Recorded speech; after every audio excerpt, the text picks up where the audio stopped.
Sì, signore e signori, è lui, Benito Urgu! Via via. Eccolo qua. Succede. No, possiamo...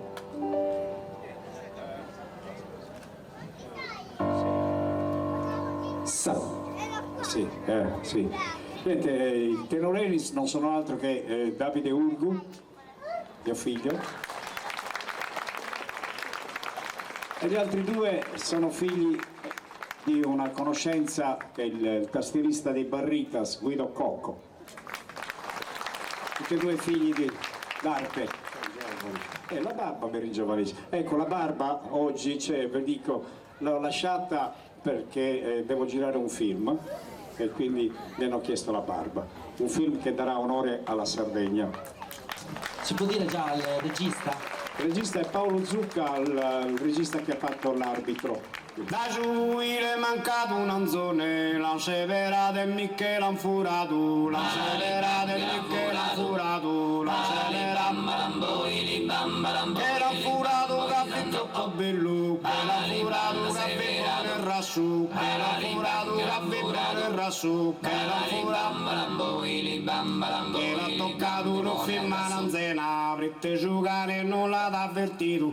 Oh la la boi limbambara, oh la la boi sanzombara, limbambara limbambara boi limbambara boi sanzom. Che gusto ha fatto con lo scarso gioco, proprio poco sono andato approfittato, proprio sono andato approfittato,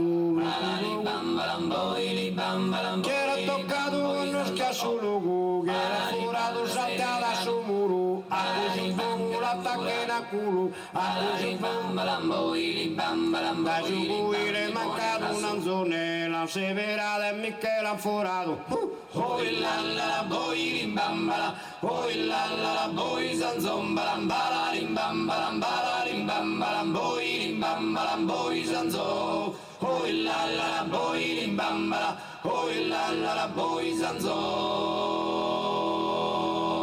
Sanzo.